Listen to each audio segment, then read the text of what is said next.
Akankah ancaman AS kembali melancarkan serangan ke Iran terjadi? Kita akan membahasnya, saudara, bersama dengan Profesor Heribertus Jakatriana, Guru Besar Hukum Internasional Universitas Gadjah Mada. Selamat sore, Prof. Heri. Selamat sore Mbak, sehat selalu. Sehat selalu. Nanti minta waktunya dan mohon analisanya selama kira-kira 1 jam ke depan bersama saya Putu di studio ya, Prof.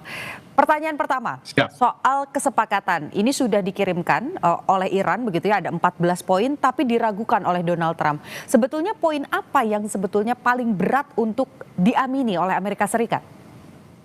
Saya kira ada beberapa poin yang sama-sama membuat stalemate atau mentok. Yang pertama terkait dengan kekuasaan Iran untuk nuklir. Ini adalah isu yang utama, di mana sekarang apa yang disampaikan Iran kepada Amerika untuk deal yang kedua itu kan belum mencapai kesepakatan ideal, di mana permintaan Amerika terkait dengan pengayaan uranium itu minimal harus sama dengan JCPOA tahun 2015 yang sampai saat sekarang itu belum disanggupi oleh Iran, walaupun Iran berkomitmen untuk menjangkau angka itu. Lalu yang kedua, saya kira ini yang juga berat buat Iran adalah terkait dengan status IGRC atau apa itu Tentara Nasional Iran terkait dengan statusnya sebagai salah satu kelompok bersenjata yang di blacklist yang punya kaitan dengan terorisme internasional. Saya kira status ini yang juga menjadi satu harga mati yang disampaikan oleh Iran untuk berkomunikasi terkait dengan Amerika, terkait dengan kepentingannya ini. Ini juga saya menjadi satu hal yang mentok yang ini sangat alot untuk apa ke depannya. Lalu yang ketiga itu adalah terkait dengan sanksi berupa pembekuan rekening-rekening Iran yang ada di dunia internasional, yang saya kira ini juga menjadi batu sandungan yang ketiga terkait dengan kesepakatan-kesepakatan yang terjadi. Yang keempat saya kira juga tarik ulur eksternal yang saat sekarang menjadi isu adalah terkait dengan penggunaan Selat Hormuz.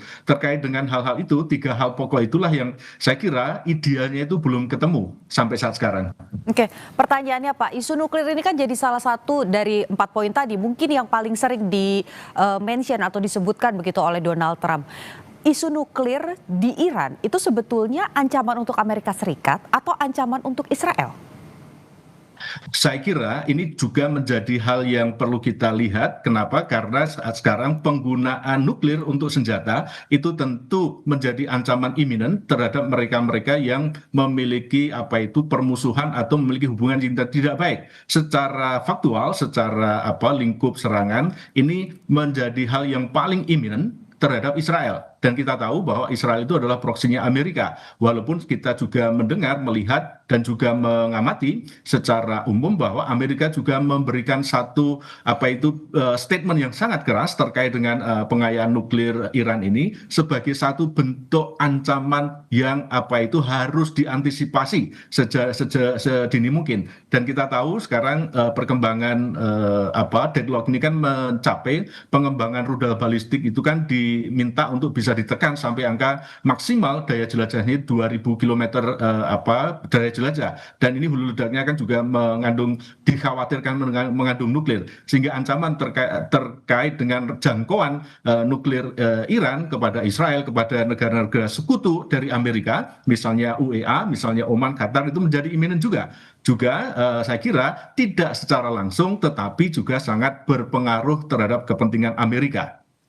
Oke, pertanyaan selanjutnya nih Pak, kalau kita bicara soal tadi jangkauan nuklir dan lain sebagainya, berbeda begitu ya dengan kalau kita lihat selama perang yang sudah berlangsung selama beberapa pekan ini begitu, serangan selalu dimulai oleh Israel atau oleh Amerika Serikat, berbeda dengan pola serangan-serangan yang dilakukan oleh Iran yang merupakan serangan balasan. Pertanyaannya, kita coba berdiri dengan sepatu Amerika Serikat begitu yang melihat isu nuklir di Iran ini mengancam.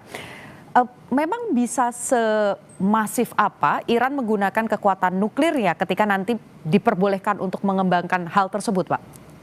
Saya kira ini menjadi sebuah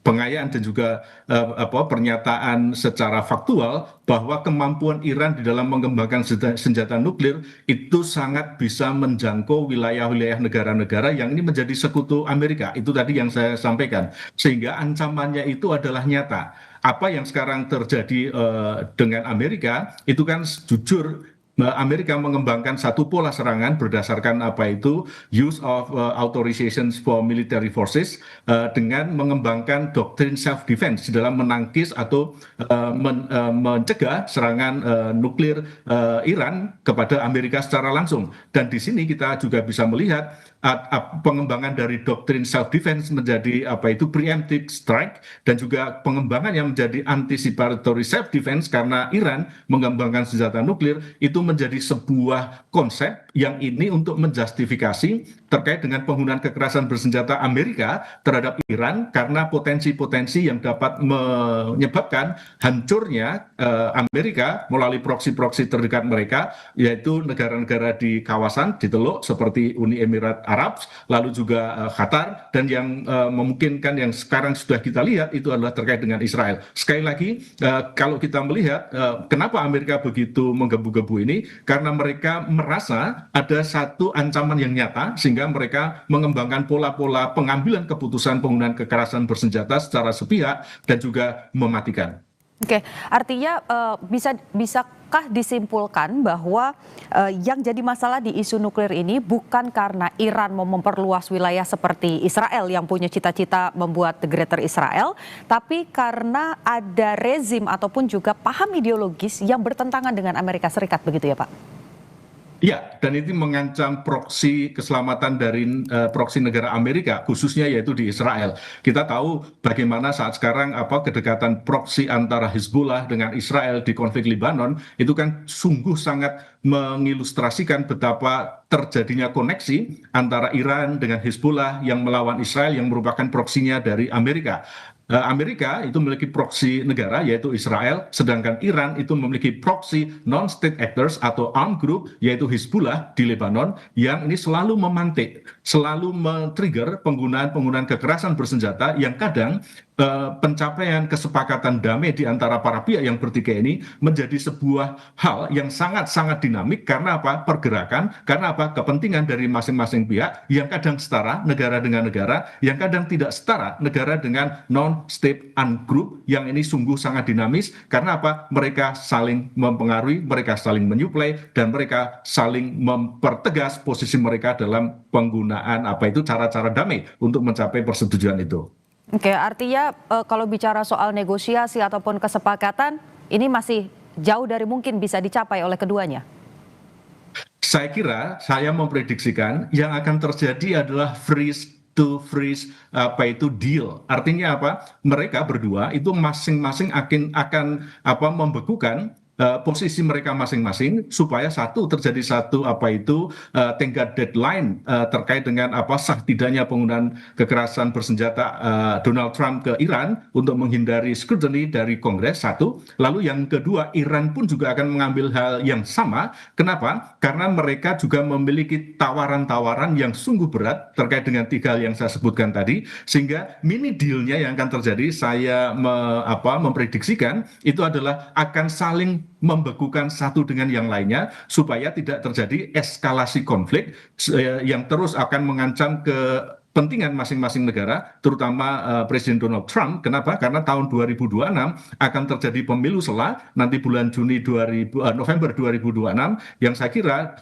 Donald Trump memiliki kepentingan elektoral di tingkat nasional, sedangkan di Iran kita tahu bahwa saat sekarang Iran juga terjepit sekali posisinya, kemampuan untuk memperbanyak, kemampuan untuk memproduksi, kemampuan untuk memodifikasi alat perang mereka itu sudah pada titik yang tidak ideal lagi untuk strategi pertahanan jarak pendek, untuk menguasai selat, menguasai laut, dan juga mengembangkan kemampuan-kemampuan pertahanan militer udara yang lebih komprehensif. Saya kira kondisi kedua belah pihak itu sama-sama tidak ideal, sangat-sangat tergantung dari kemampuan mereka untuk menarik nafas.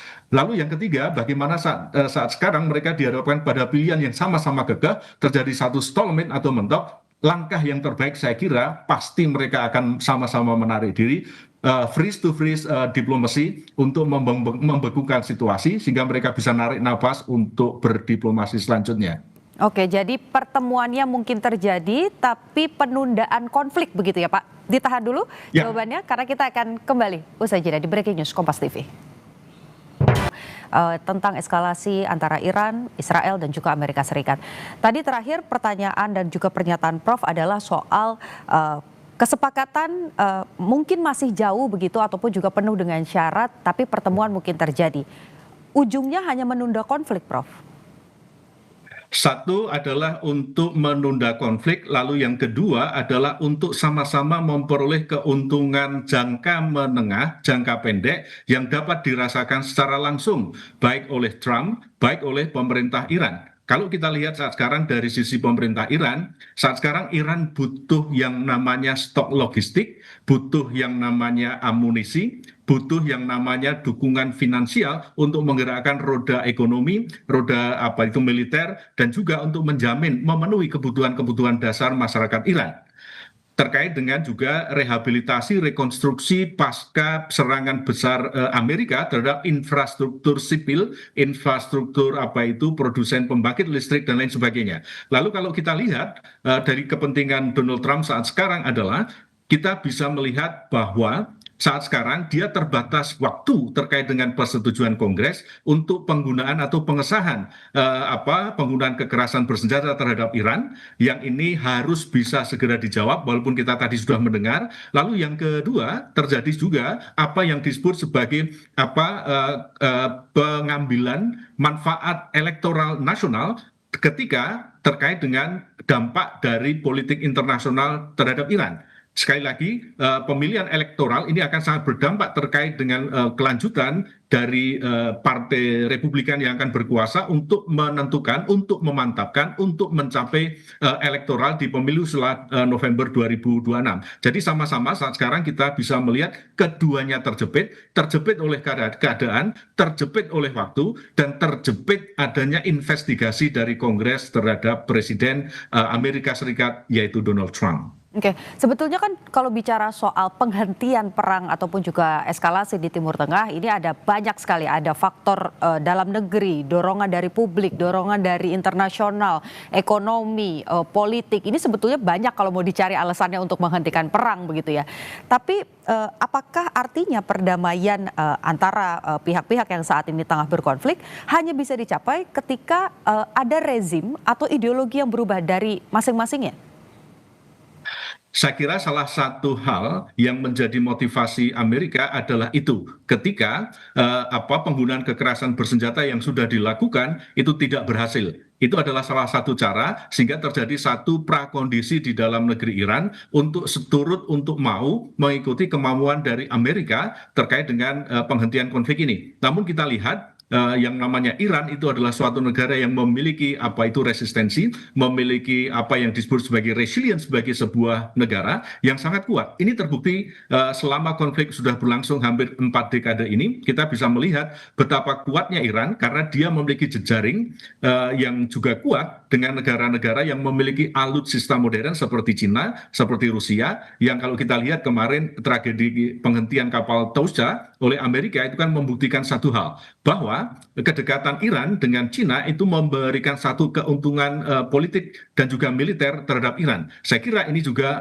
menjadi sebuah dinamisasi terkait dengan apa yang disebut sebagai permanent peace agreement di kawasan yang sangat tergantung dari satu, kemauan para pihak, dua, proksi mereka di kawasan, yang ketiga itu adalah campur tangan ataupun tekanan dari kepentingan-kepentingan yang lebih besar yang dapat merasuk dan juga mempengaruhi sistem ataupun tata nilai area cakupan institusionalisasi dari peace agreement yang memang sebenarnya itu dicita-citakan. Namun sekali lagi kita tahu secara faktual 4 dekade itu bukan waktu yang pendek, sudah lama, dan saya kira terjadi satu pengingkaran berdasarkan interpretasi kepentingan yang nggak selesai sampai sekarang. Oke, jadi pertanyaannya, Prof, mana yang lebih mungkin, rezimnya Donald Trump yang diganti dengan tuntutan di Kongres di dalam negeri yang bahkan ada 8 juta warga Amerika Serikat yang sudah demo, atau rezim di Iran yang kemudian diganti dengan yang sedikit lebih lunak?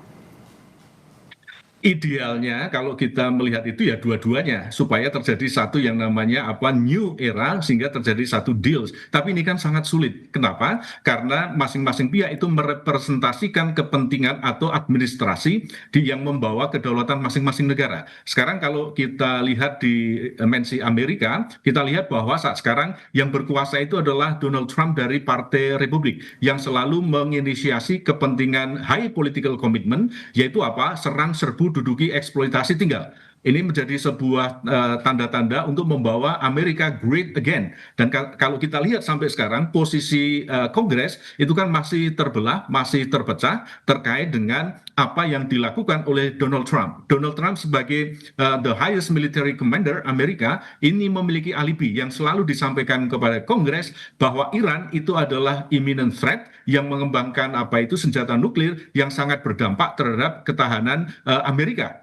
Ini yang saya kira menjadi sebuah hal yang bisa menjustifikasi apa itu keterbelahan di Kongres sampai saat sekarang. Sampai saat sekarang kita juga tahu di Kongres House of Representative terbelah juga, Senat juga terbelah, yang saat sekarang juga belum mendukung yang namanya undang-undang pendanaan serangan Trump ke Iran. Ini satu indikasi. Lalu yang kedua, Kongres juga saat sekarang hanya menyampaikan apa yang disebut sebagai pidato atau speech, tidak setuju, tetapi juga tidak menghentikan serangan Amerika yang dikomandani oleh Donald Trump kepada Iran. Ini adalah sebuah keraguan-raguan yang saya kira ada batasannya, yaitu limitasi waktu. Lalu yang kedua, limitasi ataupun maksimal penggunaan isu ini untuk memperoleh simpati dalam konteks elektoral. Saya kira kedua hal ini yang menjadi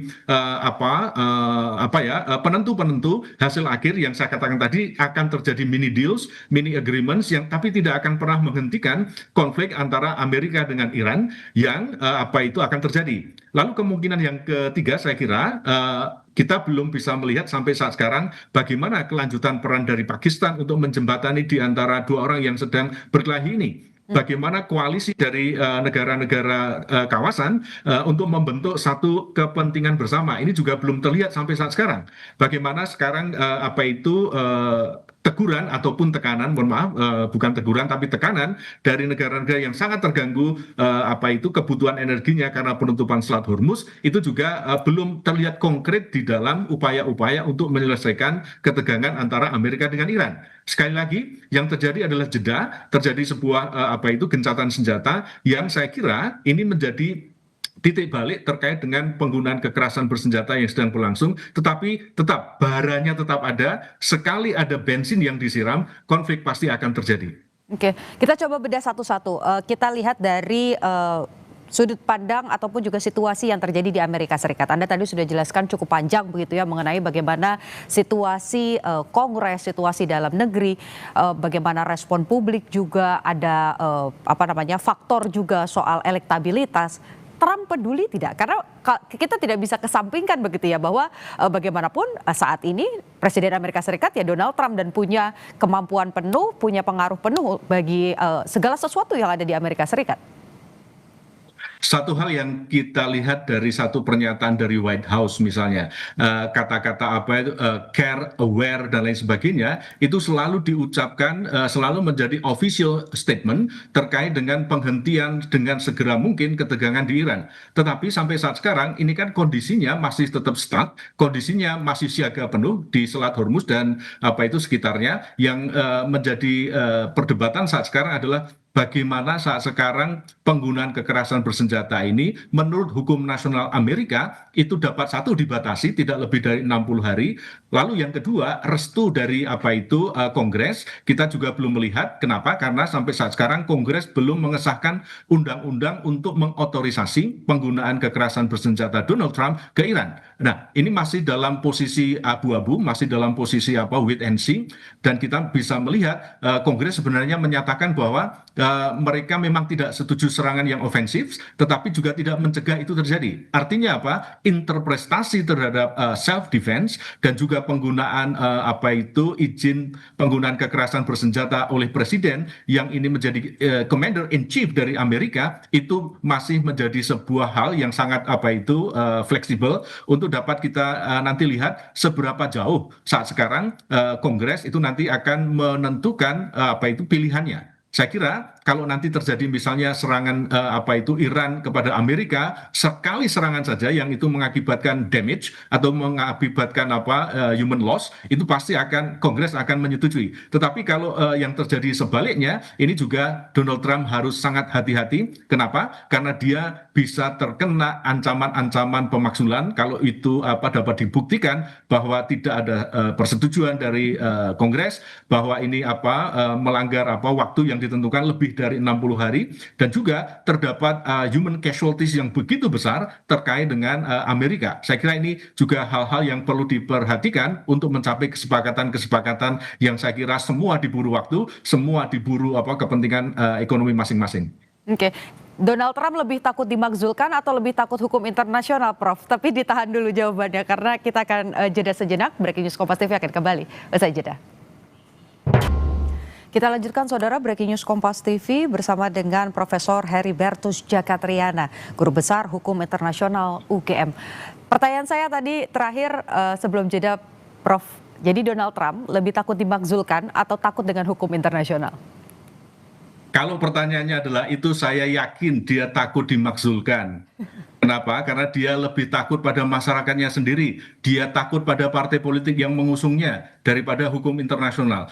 Berkali-kali Donald Trump melanggar norma ketentuan hukum internasional dan tidak ada efek jera buat yang bersangkutan. Misalnya kasus Venezuela misalnya, ya. Lalu pengingkaran terkait dengan kesepakatan JCPOA tahun 2015 yang juga dia langgar. Kenapa? Karena dia memandang bahwa hukum internasional itu hanyalah sebagai sebuah moralitas internasional tanpa memiliki kekuatan untuk memaksa. Dan ini juga bisa dilihat Amerika memiliki kekuasaan hak veto di Dewan Keamanan yang tidak dimiliki oleh negara-negara lain seperti Indonesia. Sehingga dia dengan mudah saja memaksakan kemauannya, dia mudah saja memaksakan kehendaknya terkait dengan kepentingan eksternal Amerika terhadap negara-negara lain yang ini sungguh bukan merupakan contoh yang baik terhadap hukum internasional di dalam hubungan internasional saat sekarang. Jadi dorongannya untuk pertimbangan-pertimbangan yang mungkin diambil oleh Donald Trump memang harus datang dari dalam negeri begitu ya, entah itu soal elektabilitas ataupun juga faktor ekonomi yang terjadi di dalam negeri. Sekarang kita bergeser ke Iran, Prof. Kalau Iran baru-baru ini bahkan media independen Iran itu sempat menyatakan bahwa mengakui ada perpecahan di mana eksekutif dengan pimpinan kelompok pemimpin tertinggi Iran ini berbeda pendapat begitu. Bahkan ada pernyataan begitu dari media independen Iran yang menyampaikan Menteri Luar Negeri Iran Abbas Araghchi ini mau dipecat oleh presidennya sendiri karena laporannya tuh bukannya ke pemerintah begitu, ke eksekutif karena memang menteri begitu harusnya melapor ke presiden, ini malah melapornya ke IRGC. Anda melihat konflik yang terjadi di antara petinggi-petinggi Iran ini akan apa dampaknya? Saya kira kalau kita melihat secara lebih dalam, ini kan merepresentasikan kepentingan nasional Iran yang terbelah menjadi dua, terkait dengan kepentingan untuk berdiri tegak sebagai sebuah bangsa dengan rezim saat sekarang, ataupun ada satu indikasi terjadinya satu perubahan keinginan untuk merubah nasib Iran supaya kehidupan berbangsa dan bernegaranya itu semakin kondusif pasca kejadian ini. Saya kira tadi apakah mungkin terjadi pergantian rezim? Kalau sampai terjadi perpecahan yang lebih mendalam, saya kira ini akan menjadi sebuah tanda-tanda bahwa kampanye Amerika di Iran betul-betul akan berhasil dan akan fokus terhadap penggantian rezim daripada menggunakan kekerasan bersenjata. Dan saya kira ini juga patut diwaspadai, patut dilihat terkait dengan perkembangan ke depan yang day to day, week per week, month per month, kita bisa melihat nanti pendekatan apa yang akan diambil oleh Amerika terkait dengan perubahan internal yang ada di Iran. Saya kira arahnya adalah itu. Kalau yang terjadi yang pertama, pasti kekerasan bersenjata akan berlanjut, tetapi kalau nanti terjadi satu pergantian rezim, pasti deal politik, ekonomi pasti akan terjadi. Oke, kalau melihat IRGC, kemudian presiden dari Iran sendiri, sebertolak belakang itu, Prof, pilihan ataupun juga pemahaman soal perang terhadap Israel ataupun juga Amerika Serikat? Saya kira apa yang terjadi di Iran, IRGC ini kan merupakan representasi dari pemerintahan saat sekarang.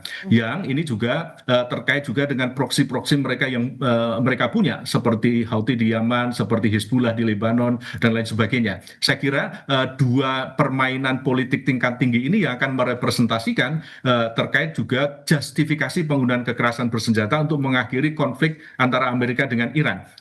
Tapi kita juga bisa melihat dan menyadari masyarakat bawah terkait dengan kehidupan mereka, listrik, air, kesehatan di Iran itu sudah menjadi sebuah masalah gede yang ini dirasakan oleh masyarakat banyak yang ingin menghendaki adanya pergantian kepemimpinan, pergantian polisi, program, aksi, dan lain sebagainya di Iran. Sehingga ini membuka celah nantinya kita lihat apakah perkembangannya akan mengarah kepada pergantian rezim sehingga berhenti, atau nanti tetap IRGC dengan proksi-proksinya melaksanakan kemauannya seperti saat sekarang untuk melawan Amerika dan lain sebagainya. Kalau ini yang terjadi, maka yang terjadi akan terjadi freeze to freeze, mini deal sementara, tetapi tidak akan pernah menyelesaikan masalah utamanya. Karena apa?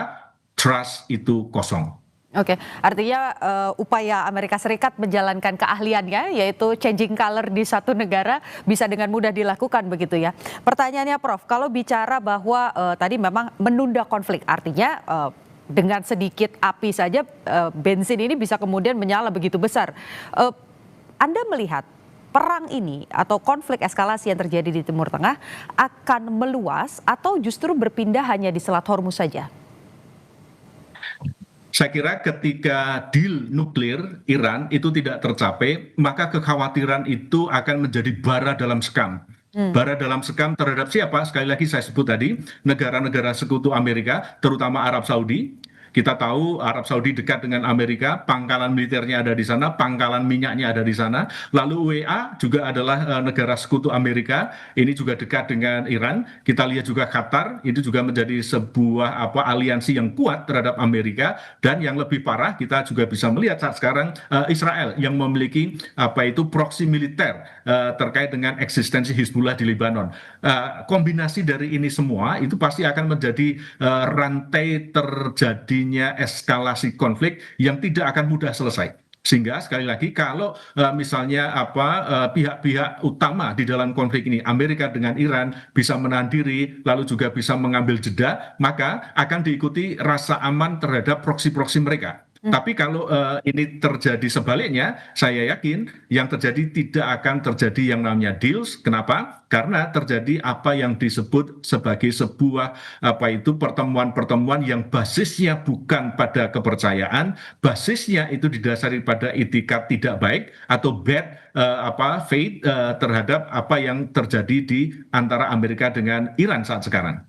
Oke, jadi kalau bicara soal loyalitas proksi-proksi Iran seperti Hizbullah di Lebanon, kemudian juga ada yang di Yaman begitu, Anda melihat ini juga rapuh sebetulnya loyalitas dari mereka atau justru lebih kuat?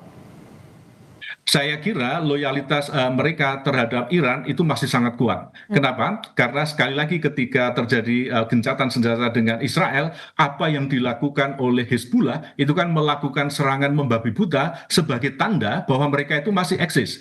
Itulah yang disebut sebagai taktik yang paling kuno. Sebelum gencatan senjata kita harus menyatakan diri kita itu masih ada. Dengan apa? Melakukan serangan yang mematikan dalam eskalasi besar sampai detik terakhir gencatan senjata itu dilakukan. Artinya apa? Ini membuktikan bahwa mereka masih eksis, mereka masih siap untuk bertarung sampai kapanpun, sehingga proksi itu menjadi titik temu yang saya kira sangat-sangat menentukan terkait dengan deal antara Amerika dengan Iran. Apapun juga yang terjadi dengan Houthi di Yaman, itu juga sama.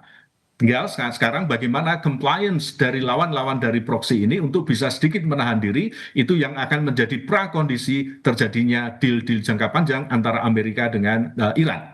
Oke, kalau bicara soal IRGC, tentara di Iran begitu, apakah nanti statusnya dengan tadi ya sudah kita lihat ada mulai perbedaan pendapat, bagaimana kemudian ada ketidakpuasan dari Presiden Iran terhadap IRGC, status IRGC ini akan seperti Hizbullah begitu, tidak bisa diatur oleh negaranya?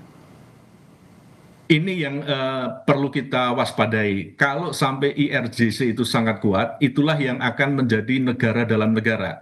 Saya sedikit sepakat dengan apa yang disampaikan Mbak Putu tadi, apa yang terjadi dengan di Lebanon. Ada negara, tetapi faktual yang memimpin di sana itu adalah Hizbullah. Kalau sampai nanti terjadi IRGC sebagai satu kekuatan atau faksi nasional yang mengontrol terkait dengan kepentingan politik, ekonomi, baik internal maupun eksternal, itulah yang akan terjadi. Sehingga sekali lagi saya kira saya kok curiga gitu, justru ini yang ditunggu oleh Amerika untuk dapat menggunakan justifikasi dia untuk mengganti rezim supaya kemauan Amerika bisa terjadi di Iran atas permintaan dari masyarakat Iran yang sungguh sangat menderita dari sisi ekonomi, dari sisi pemenuhan hak-hak dasar dan lain sebagainya.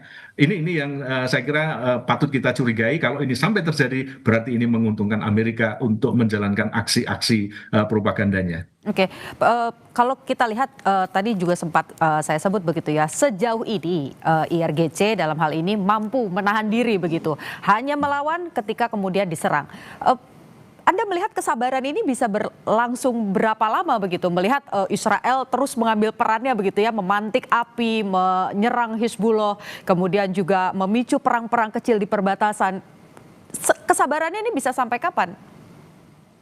Saya kira dengan kita melihat postur penggunaan alutsista IRGC itu kan kelihatan kecil-kecil tetapi sangat banyak. Kecil-kecil tapi berdampak. Ini adalah strategi militer yang dikembangkan oleh IRGC untuk melawan Amerika. Satu itu yang harus kita perhatikan. Lalu yang kedua, Iran tahu persis. Iran tahu betul bahwa penggunaan kekerasan bersenjata Amerika terhadap negara lain itu dibatasi oleh waktu. Bahwa satu, penggunaan kekerasan bersenjata tidak boleh lebih dari 60 hari. Ini adalah konstitusi dari Amerika. Lalu yang kedua, presiden harus melaporkan kepada Kongres. Tinggal nanti reaksi dari Kongres itu seperti apa. Satu, apakah menyetujui, maka akan terjadi declarations of war yang menjadi justifikasi perang total yang didukung oleh seluruh elemen masyarakat Amerika. Ataukah yang terjadi nanti adalah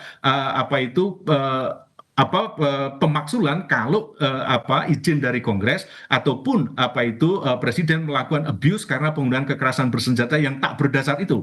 Inilah yang saya kira sekarang dimainkan juga oleh IRGC untuk mengulur waktu, untuk menahan diri sampai 60 hari sampai nanti terjadi reaksi dalam negeri Amerika untuk menjustifikasi keputusan dari Donald Trump terkait dengan Iran. Saya kira sekali lagi posisi Trump terjepit oleh waktu, terjepit oleh diplomasi internal di Kongres yang ini akan mempersempit ruang gerak kebebasan Donald Trump sebagai Commander in Chief untuk penggunaan kekerasan bersenjata di Iran. Dan ini saya kira kok kita menarik sekali untuk kita lihat, kita tunggu bagaimana reaksi Kongres dalam waktu-waktu dekat ini untuk sikapnya seperti apa, karena sampai sekarang masih terbelah. Oke, jadi kita harus tunggu ya kesabaran mana yang berhasil begitu. Apakah kesabaran Amerika Serikat untuk kemudian melakukan propaganda di Iran atau kesabaran IRGC dan juga pejabat-pejabat yang ada di Iran begitu untuk menahan diri supaya Amerika Serikat masuk dalam perangkap. Saya mau bertanya soal axis of resistance atau kita bicara bahasa sederhananya adalah proksi-proksi Iran begitu ya, baik itu Hizbullah ataupun juga Houthi. Efektivitasnya seperti apa? Apakah ini memang sengaja dilakukan oleh Iran untuk mengalihkan fokus Israel sehingga perangnya jadi ada di Lebanon sehingga serangan-serangan ke Teheran ini jadi lebih rendah atau seperti apa, Prof? Saya kira iya. Kenapa? Karena ini kan juga menjadi alat tekan dari Iran kepada Amerika supaya ini juga menjadi jawaban atas tekanan-tekanan Donald Trump di dalam package yang pertama yang terjadi di Islamabad beberapa waktu lampau. Saya kira Iran sangat cerdik menggunakan proksi-proksi mereka untuk membalas tawaran-tawaran yang menurut Iran itu tidak masuk akal. Ya, terkait dengan tadi 3 hal, nuklir, Hormuz, sama sanksi itu. Bagaimana proksi ini sangat kuat pengaruhnya untuk bisa menjustifikasi situasi mood dari masing-masing pihak untuk bisa duduk bersama, menjalin komunikasi bersama untuk menghasilkan apa yang disebut sebagai kesepakatan bersama para pihak terkait dengan 3 hal itu. Sekarang kalau kita lihat lagi apa yang terjadi terkait dengan insiden-insiden yang terus berulang, ya misalnya mohon maaf saya harus menyebut meninggalnya lagi anggota dari peacekeeping operation Operation UNIFIL di Lebanon, masyarakat internasional juga saat sekarang belum memperoleh satu mekanisme penyelesaian sengketa yang baik, yang bisa menekan di antara para pihak. Ini kan juga mengindikasikan bahwa apa yang terjadi, proksi ini sangat menentukan tekanan atau pressures terhadap kepentingan Amerika, kepentingan Iran secara bersamaan, yang kita masih melihat bagaimana reaksi masyarakat internasional untuk nanti secara hukum politik itu juga bisa memberikan arahan, tekanan untuk menghentikan ketegangan antara Amerika dengan Iran. Ini yang sampai saat sekarang belum kita lihat. PBB masih mandul, NATO masih wait and see sampai saat sekarang. Koalisi negara-negara kawasan ya itu juga masih belum memberikan rujukan-rujukan terkait dengan deal-deal yang bisa mungkin tercapai. Dan sekali lagi yang terakhir, Pakistan sampai sekarang juga belum memberikan rumusan arahan terkait sebagai mediator untuk mengkerucutkan tiga hal tadi sebagai satu bentuk kesepakatan di antara dua belah pihak. Ini semua masih dalam posisi wait and see sampai saat sekarang, dan masih masih membangun komunikasi melalui backdoor channel diplomasi mereka yang realitasnya itu masih belum kita tahu sampai sekarang. Oke, kita harap mereka tidak hanya akan menonton saja begitu ya, menganalisa seperti kita saat ini, karena semakin lama menonton maka harga minyak terus naik, Prof. Jadi kita tidak boleh terlalu berlama-lama juga menyaksikan konflik yang ada di Timur Tengah. Usai jeda, Prof, nanti akan kita lanjutkan lagi diskusi kita, masih membaca bagaimana eskalasi yang mungkin terjadi, khususnya terkait dengan bantuan-bantuan negara lain. Kalau Amerika Serikat all out untuk Israel, apakah Rusia dan Cina juga melakukan hal yang sama? Kita bahas usai jeda. Profesor Heribertus Jakatriana, Guru Besar Hukum Internasional UGM. Prof Heri, terakhir tadi saya tanya, kalau Amerika Serikat sudah menyatakan all out untuk Israel dari sisi amunisi, personil, dan juga dukungan di dunia internasional. Kalau Iran, apakah kita bisa menyebutnya proksi atau teman dekat Iran, yaitu Rusia dan juga Tiongkok, ini melakukan hal yang sama jika perang berlanjut? Saya kira analoginya sangat sederhana ya Mbak ya, bahwa yang namanya Iran itu adalah seperti orang yang dikejar rentenir, yaitu Amerika. Maka Cina itu adalah dia memiliki toko yang menampung barang-barang curian yang bisa dijual oleh Iran. Lalu Rusia itu adalah preman yang bisa menyewakan atau menggantikan goloknya kepada Iran. Sehingga ini menjadi sebuah hal yang sangat mudah kita pahami, bahwa garis batas militer antara Rusia dengan Cina itu tidak akan pernah bergabung perang melawan Amerika. Ini adalah batas yang sangat jelas. Tetapi bagaimana mereka membantu dari sisi ekonomi, dari sisi politik, dari sisi militer, itu jelas sekali kelihatan. Kalau kita lihat Cina misalnya itu kan membeli minyak dari Iran sampai 90% dari kepentingan ekonomi dia. Satu itu. Lalu yang kedua, dari sisi militer itu mereka memberikan komponen-komponen cadangan untuk pengembangan alutsista Iran secara murah dan banyak. Lalu dari sisi politik kita tahu, apapun nanti kalau sampai Amerika itu membawa masalah ini ke Dewan Keamanan PBB, pasti Rusia atau Cina itu akan memveto terkait dengan apapun otorisasi dari Dewan Keamanan PBB. Saya kira posisinya secara geopolitik adalah itu. Lalu dari sisi perkembangan teknologi, kita juga bisa melihat saat sekarang Rusia itu juga membantu merehabilitasi reaktor-reaktor nuklir Iran, sehingga ini juga menjadi hal yang sangat baik. Kita bisa mengatakan Rusia itu membantu Iran dalam konflik dengan Amerika. Apa keuntungan Cina? Jelas ini akan mengurangi kehadiran militer Amerika di kawasan Laut Cina Selatan. Kita bisa melihat hal itu. Lalu juga mengurangi kehadiran campur tangan Amerika terkait dengan isu dengan Taiwan misalnya. Lalu kalau kita lihat terkait juga dengan Rusia, terkait dengan Iran dan Amerika, kita pasti juga akan bisa melihat bahwa Rusia itu membutuhkan komponen-komponen drone ataupun senjata yang sifatnya banyak, murah dari Iran untuk misalnya melakukan perlawanan dia dengan Ukraina yang sampai sekarang belum selesai. Lalu terjadi perpecahan antara Barat dengan Selatan yang saya kira ini menjadi sebuah tanda-tanda yang ini diingini oleh Vladimir Putin di dalam menjalankan misi di dalam pembantuan terhadap Iran. Garis batasnya jelas secara militer, Rusia sama Cina pasti tidak akan secara frontal terbuka melakukan perang melawan Amerika untuk Iran. Satu itu. Tetapi bantuan-bantuan dari sisi ekonomi, politik, diplomasi, geopolitik itu sangat nyata, sangat jelas, sehingga ini memperpanjang dampak buruk dari kekerasan yang terjadi antara Amerika dengan Iran. Oke, jadi kalau bicara soal nafas, Iran punya penadah, Iran punya preman begitu, kemudian Israel juga punya Amerika Serikat, nafas keduanya masih sangat panjang sebetulnya ya Prof ya? Sangat panjang, dan ini akan menjadi sebuah konflik laten di antara Amerika di kawasan yang juga akan sangat juga berpengaruh sekali lagi terhadap sekutu-sekutu Amerika di kawasan yang ini juga memiliki resources yang begitu besar terkait dengan keberlangsungan tarik nafas konflik dengan Iran. Oke, jadi kalau kita bicara dunia internasional, PBB, NATO, apa yang kemudian bisa dilakukan? Walaupun tadi sudah disampaikan sebetulnya dorongannya hanya bisa dari dalam negeri untuk Amerika Serikat, yaitu Donald Trump, kemudian Iran juga sama, konflik di internal dalam negeri. Tapi kalau kita bicara soal kepentingan internasional, karena dampaknya bukan hanya 3 negara ini saja, tapi dampaknya luas sekali, bahkan termasuk kita Indonesia, bagaimana kemudian harga-harga mulai naik semua nih Prof. Jadi apa peran internasional yang kemudian bisa diambil ataupun juga didorong dalam waktu dekat?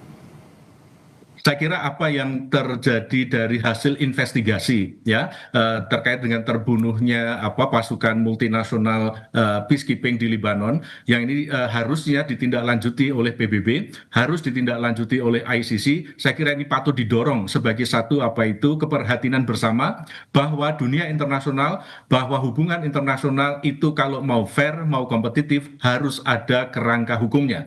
Saya kira PBB harus menginisiasi ini dengan merefer kejadian ini kepada ICC supaya ada satu tindakan hukum yang kita bisa kembali percaya bahwa tatanan hukum internasional dapat dijalankan. Satu adalah itu. Lalu yang kedua, bagaimana saat sekarang misalnya pihak-pihak koalisi wilayah di kawasan itu juga menyuarakan keperhatian dan juga kepentingan bersama terkait dengan sustainabilitas, aksesibilitas, dan juga ketahanan ekonomi dunia, di mana Hormuz menjadi choking point yang sangat mengganggu distribusi energi dunia. Saya kira keprihatinan dan juga masukan-masukan terkait dengan kepentingan bersama ini patut disuarakan sehingga mediator yang saat sekarang bertugas yaitu Pakistan itu harus memperoleh informasi yang komplit dan lengkap terkait dengan hal ini. Lalu yang ketiga saya kira NATO itu juga sekarang sudah menyuarakan bahwa mereka akan melakukan apa yang disebut sebagai safety patrol terkait dengan keberadaan ranjau laut ataupun senjata-senjata yang dapat mengganggu keamanan Selat Hormuz yang ini sekali lagi garis batasnya jelas, mereka tidak sedang mendukung Amerika, tetapi dengan alasan keamanan untuk distribusi energi, mereka melakukan ini. Saya kira nanti akan terjadi sebuah redefinisi keterlibatan organisasi internasional terkait dengan isu humanitarian issues, humanitarian assistance di wilayah-wilayah yang berkonflik. Yang kelima saya kira Pakistan itu sebagai koordinator penggunaan jalur selat ke-9 sebagai koordinator di kawasan Selat Hormuz, saya kira memiliki peran yang sangat baik, sangat penting untuk menjadi rujukan terkait dengan keberadaan kebijakan yang lebih komprehensif dan strategis pasca terjadinya serangan Amerika di Iran saat sekarang. Oke, artinya hukum internasional atau marwah hukum internasional ini harus dibuktikan begitu ya, masih ada dan juga dijalankan oleh seluruh negara di dunia, dan juga peran-peran dari dari negara-negara lain ini juga tetap harus kemudian muncul begitu ya, dan juga memberikan dorongan agar konflik segera berakhir. Terima kasih diskusinya bersama Breaking News Kompas TV dan juga saya Putu sore hari ini, Prof. Heribertus Jakatriana, Guru Besar Hukum Internasional UGM. Sehat selalu. Terima kasih, selamat sore, sehat selalu. Saudara, Breaking News Kompas TV usai, namun informasi lainnya mengenai eskalasi di Timur Tengah dan juga informasi-informasi lainnya mengenai perang antara Iran, Amerika Serikat dan juga Israel masih akan terus disampaikan dalam program-program Kompas TV lainnya, termasuk salah satunya yang akan tayang sesaat lagi dalam Kompas Petang. Saya Diputu Trisnanda, saudara. Terima kasih, sampai jumpa.